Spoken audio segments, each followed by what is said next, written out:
For more of this, we're joined now by Saftu General Secretary Zwelinzima Vavi, SA Energy Forum Executive Director Hlathi Madela, as well as the South African National Energy Development Institute's Professor Sampson Mamphweli. Gentlemen, good evening. Good to have you, and thank you very much for coming on tonight for this conversation. Prof, let me start with you. According to the courts, of course, pending the determination on Part B of this particular application, Minister of Public Enterprises shall take all reasonable steps within 60 days from the date of this order, whether in conjunction with other organs of state or not, to ensure that there shall be sufficient supply or generation of electricity to prevent any interruption of supply as a result of load shedding to the following institutions and facilities: all public health establishments, all public schools, the South African police services.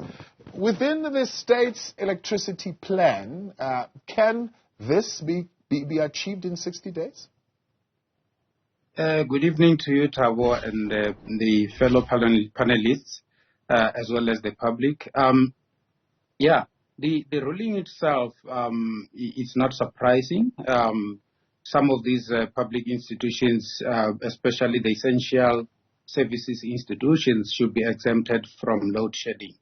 However, on the technical basis, if you look at 60 days and you look at the fact that we have to exempt them and maybe give them power from alternative sources, such as your solar and your generators, we need to go, as the state needs to go through first the budgeting process, and then that budgeting process should be informed by technical data. In other words, there should be some measurements of the electricity consumption of these particular facilities, followed by proper system sizing if you are to use solar energy. If the same applies if you are to use your other backup kind of systems, you need to know the size of the facility that you need to put up there. Yeah. So looking at 60 days, I don't think it's feasible within the 60 days. I know that originally government was planning something like this when the president announced the appointment of the Minister of Electricity. One of the issues that he mentioned was the exemption of some of these public entities from load shedding. Yeah. We can't do it, technically we can't do it using the grid, because the grid is interconnected. These institutions are not islanded. So when we planned our grid, we did not anticipate that we'll get to this kind of a situation. Yeah. But Madela, do you think government would have anticipated this kind of outcome, and therefore they are ill prepared? I don't know if they would have anticipated this outcome. I can just say that they have to be prepared, because we maintain there's nothing wrong with the electricity power system. The demand is around 29, and if it is high, it is 32. Maybe at winter it can go to 36, 37. The system as it is, it can have a solid 38,000 megawatts of electricity. The government is playing games with us. They are shutting down the coal power stations to make way for the people to tap onto the renewable energy. And the court decisions like these ones, it's so sad that it is now taking the court to force the government arm to prioritize the citizens of this country. So, of course, the government is not prepared, because it has managed to hide a true technical solution for the past 3.5 years. They have not allowed people like myself, the labor unions, like Abu Vavi and Abu Ivan G. We know exactly what needs to be done. But if this court ruling help us to bend the arm of the ANC or the government must come out and say, technically they cannot do it. And then those people who want it to be done, they must come to us. We will show them that there has never been anything wrong with the coal power station. So if the demand will go up to 32, we can get 32. If winter comes and we need 37, we can get 37. All the reasons that have ever been advanced in the past 3 years, only the people who don't know actually take them serious. Those of us who know, none of us take them serious, because they are invalid reasons. There are a whole lot of lies. Somebody's hiding behind certain things because they cannot take tough decisions. There's nothing wrong with Eskom, but there's everything wrong with the contracts that they sign for the private guys, which they need to review. So, but Madela, you are arguing that, in fact, there would be no need for load shedding exemptions because there will be no load shedding.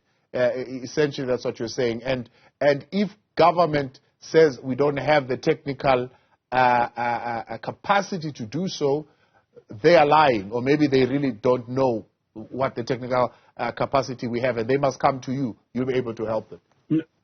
Yes, they're not lying. They are unable to reverse some of the serious decisions that they got themselves into.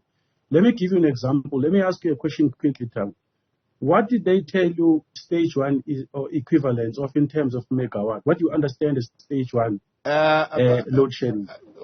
1,000 megawatts of power being taken off the grid. We have Komati power station is 1,000 megawatts. It was shut down while producing 1,000 megawatts.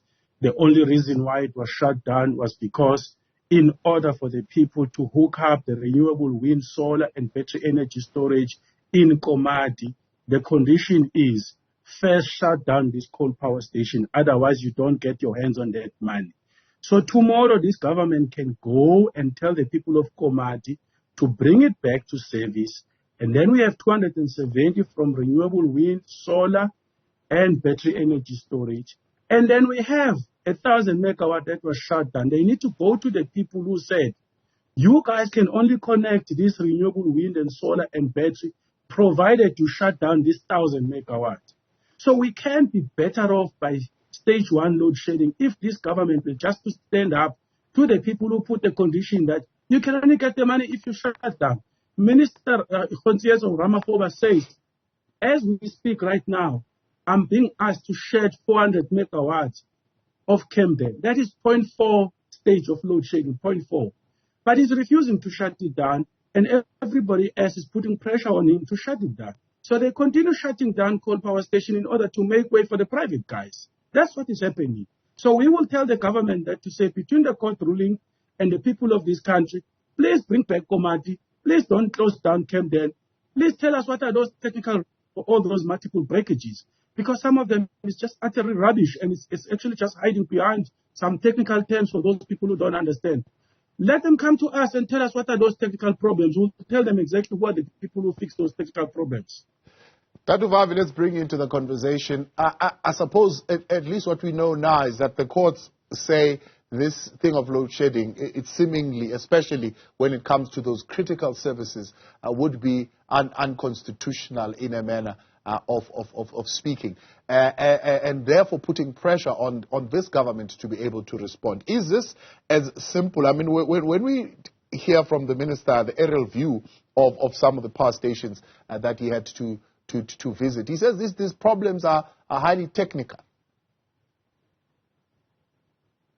I'm so elated that you brought in Comrade Madela into this discussion to repeat exactly what he has just said, because I intend to reinforce it. But before I do so, let us, on behalf of Saftu, and I guess on behalf of all of the 17 organizations that joined together to challenge the government in the North Gauteng High Court, congratulate all of us for the marvelous work that we've done to secure this first leg of a victory. Limited victory it is. That government is now forced to do everything within its power to ensure that the hospitals, clinics, the schools, the police stations are exempted from what we're going to be experiencing again from tomorrow. Tomorrow we're going to be hit by a stage 6 load shedding, which is effectively taking away 10 hours every day from our lives, including taking up to 6 hours from our working hours and putting them into load shedding. It's a disaster of unimaginable proportions. Congratulations to all of you guys. That's the first point. Secondly, we expect that the High Court will agree with the argument that we're making. that the load shedding itself is an assault on the fundamental rights of citizens of South Africa to have access to electricity, and that it is inhumane, it is humiliating, it is distraction stage 6 that we are being confronted with a situation we're finding ourselves in for 15 years now.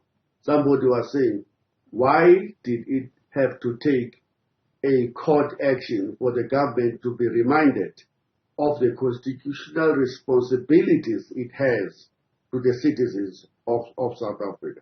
Why do citizens have to resort to finding money and challenging the government to do what they should be doing in line with the Constitution? Yeah. Unheard of. It's quite embarrassing. Now, coming to this question, we have a conspiracy theory that the government is deliberately launching us into load shedding because the government has enslaved itself to the multinational corporation, 30 of them that it signed these independent power producers with, so that it can get that 8.3 billion rand as a loan, a conditional loan, some form of a structural adjustment program of the IMF and the World Bank.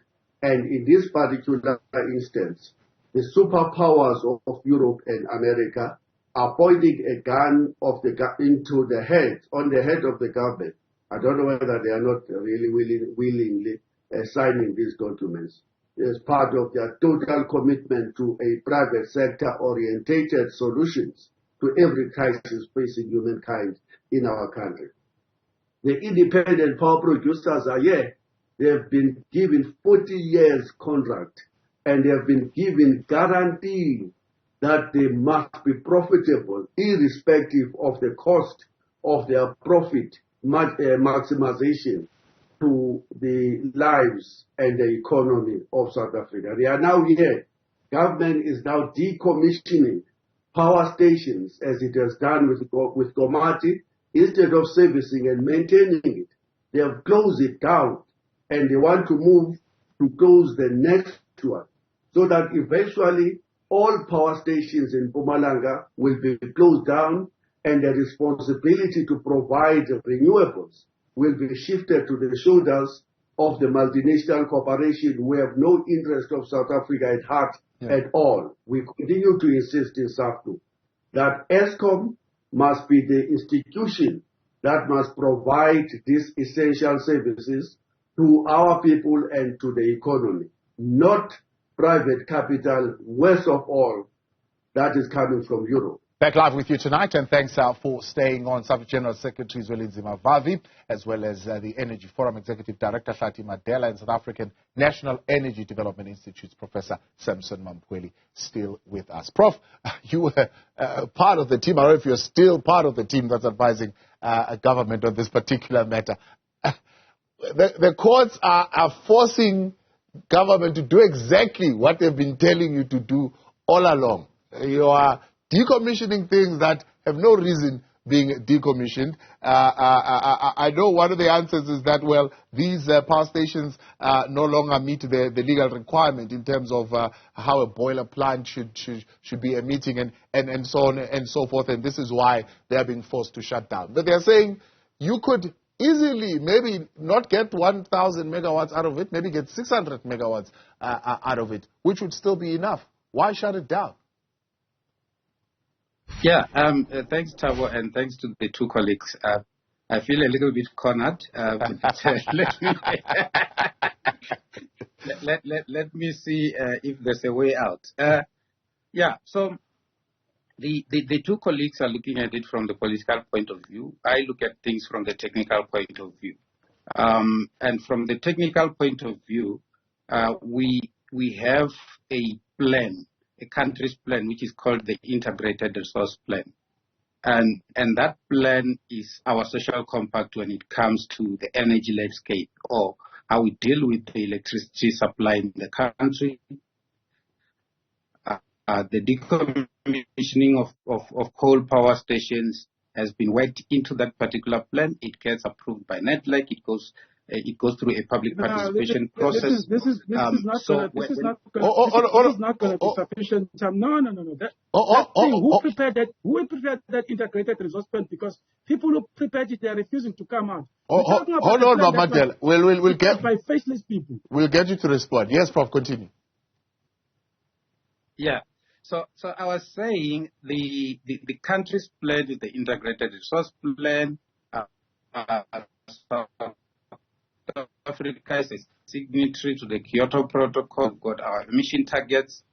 Now, when it comes to the decommissioning of coal-fired power stations, that is provided for in the integrated resource plan.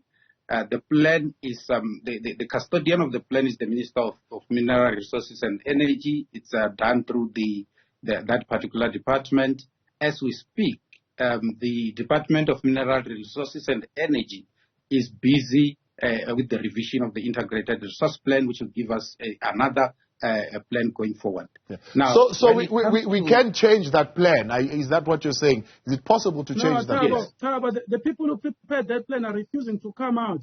We've asked who wrote this plan, who ran those energy models. Can we see those energy models? It was done by a guy who's planted by the Germans at the CSIR, Dr. Tobias Bishop Niams. It is done by Professor Anton Eberhard, who is at the UCT Business School.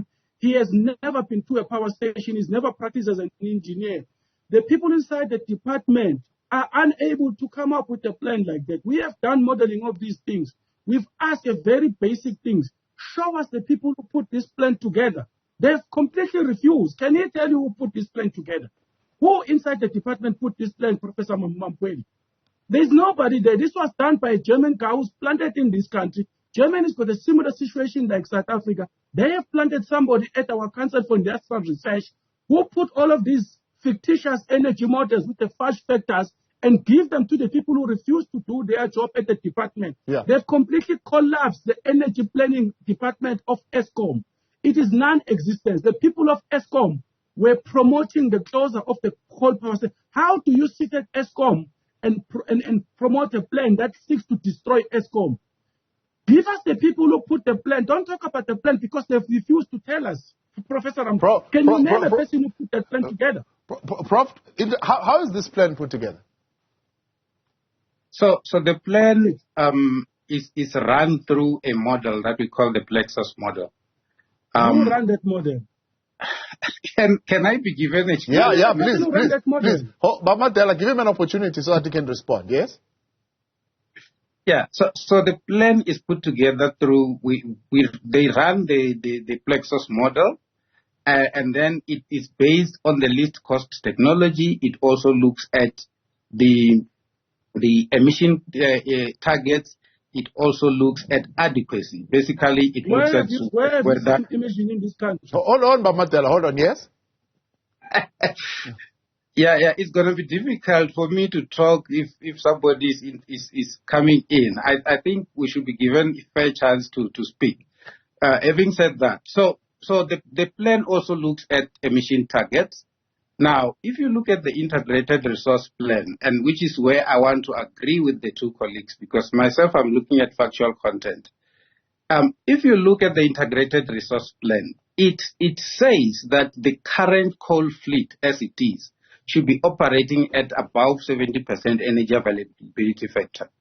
And if you look at the energy availability factor of the coal fleet, it's been collapsing since 2010. There is data to that effect that is sitting both at Eskom and elsewhere and outside Eskom. And that is where the problem is. And we've been saying, some of us have been saying, fix the coal fleet, let it operate at the above 75% energy availability factor. And I think that is, if that is done, that is one of the biggest challenge that we're facing as a country. If that is done, it will be in line with the integrated resource plan. With the capacity that we have at the moment, we should be having enough or adequate supply of electricity. even if we move, we're still implementing the integrated resource plan as it stands. Yeah. So you would say don't completely decommission Komati, but run it at say 75% energy availability factor. Is that what you would push for? No, I would say decommission the according to the integrated resource plan, which is the plan that we have. So Komati was built, it ran its life, and then it was renewed, and then it ran again, and then it was then decommissioned now. Now, where the Komati, on the Komati power station side, the idea from what I know is that it was going to be used as an example for the just energy transition, because well, we must be subjected to examples here. Carry on. Carry on, Prof. Yes, please. Yeah, all right.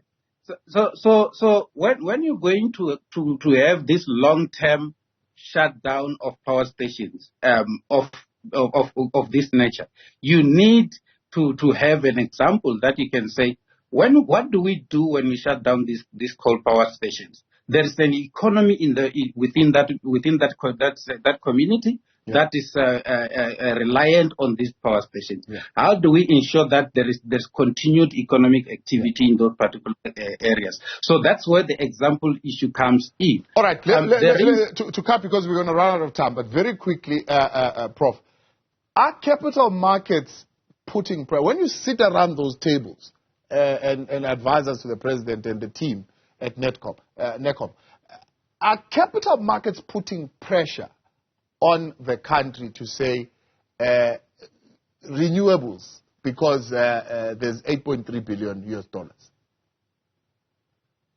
Not that I know of. What I know, which I've asked the Europeans, and I've been to debates with them on this issue, was around that 8 billion rand, 8.5 billion, not rands. Yes. I asked these kind of questions around that to say, you guys, you are in a crisis now. You are now refiring some of your coal power stations. And at the same time, you're coming to us and you say to us, shut down everything. Draw down these units. We don't want to see them, and then put in renewables. But that is not the problem as we speak, Tabo. The problem is not the implementation of the IRP. The problem is not renewables at this particular point in time. The problem is the fact that the coal fleet is not operating optimally. The next Camden power station is only going to be shut down in 2025, from what I know. And by that time, we should be having enough or adequate electricity. Actually, we should have adequate electricity as we speak to supply to the country if the coal fleet is operating optimally, even with the shutting down of Komati power station. Yeah. Dr. Vavi, let's bring you in. Why is the coal fleet not performing optimally? What are the workers saying? We have a conspiracy theory. I'm sorry to repeat this, Program. Our government has been auctioned right below our nose. This is neo-colonialism at its best. Go read the writings of Kwame Nkrumah on neo-colonialism, the highest stage of imperialism. In that piece, he has this to say about neo-colonialism.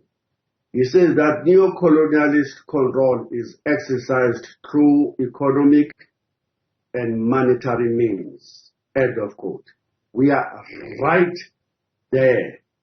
There was no need to collapse Eskom, to break it down into three components. There was no logic to it, except that it was part of a deliberate, calculated strategy to weaken its position, to collapse it, and to prepare it for privatization.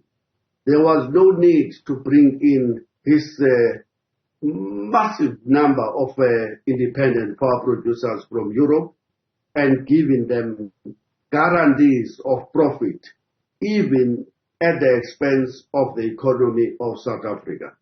And now that they are here, they must milk Eskom dry. If you read the Eskom financial statements over the past few years, they will show you one consistent figure, that Eskom is spending 20 billion rands every financial year to subsidize the independent power producers, to guarantee their profit, in that it is now being forced to buy from these independent power producers and at a very, very high price than it is normal to purchase electricity. That's what is happening here. Our government have been captured by these imperialist forces. They've given them 8.3 billion and they've given them conditions, exactly what Kwame Nkrumah would have told us before he died. This is a classical example of neocolonialism visiting a so-called liberated country in 1994. That's what this is about politically. But Madela, the courts are saying exempt police stations, exempt schools, and exempt hospitals. What do you say is likely going to happen here? Is government going to be all of a sudden able to put up solar systems all over our police stations and our schools in the country? Can they be able to run cables on the ground that will be able to isolate hospitals and police stations and schools? Is that something that we even want to go to? Well, that's exactly what they're going to do. They're going to organize their friends to be the ones who roll out these tenders. It won't even be the Department of Public Works. It's going to be too much tenders flying left, right, center for people to put these things. And some of them will be stolen because there's nobody at school at the moment except for one or two security guys that are hired. So really the government must now admit that if it is being forced. And police stations are covered by security, literally, guys without even a baton charge and not guarding a police station. That's how far things have fallen apart in our country, unfortunately. Batteries will be stolen, those solar panels will be stolen, and the tender will be smiling all the way to the banks over and over again to come and install the same thing. Because criminality have run out of hand. In this country, it is possible to just uproot the entire railway network system. Oh, what is a solar panel? And then we get that we're going to be spending billions on the thing again. It is possible here to just root out the entire infrastructure, including robots. Just imagine. What will happen to those solar panels in the schools and hospitals and police stations? And yet, there's no option. There's no other option. They have to do it, even if it means they must mobilize society to protect those facilities so that our kids have electricity in their classrooms. The relief sought by the courts, by Madela, is not going to be achieved. No, it won't, because there will be theft, there will be sabotage, there will be too many things. But however, we do have a solution. The government must just allow the people to implement the plan that says put the country first. This whole thing about IRP, electricity planning and all of that, it's time for the government to come out and say who actually put these things together. Unfortunately, there's only one solution for the government. That is to sort out Eskom baseload power stations that are mainly coal. Anything else that they do, we are just getting ourselves into this spiral where we're sitting here in Soweto, the solar panels have been stolen, a security guy has been killed at gunpoint range because they are here for the battery, they are here for the solar panels, as my brother Vavi says. It can never be a solution, but if they go that route, then we must know that they are not interested. But we put it here in front of everyone. Call the people who know how the power generation system works. They'll all tell you this is a man-made problem and it can't be reversed. There's nothing wrong with Eskom. There's everything wrong with unfortunate, difficult decisions which force them to stand up to the very same promises that they make to the capital investors coming from overseas. This is not a country of the investors. This is a country for you and me. When you come here, you invest in our own terms. You do not subject us to the darkness. And I want to say this to you. Germany would have been in the same situation that we are But because they put their country first, they went scavenging for gas in Mozambique, for coal in this country. They built the liquefied natural gas terminal. They forgot about their commitment to the climate change. They bulldoze the people in their private properties. They cut the wind farm.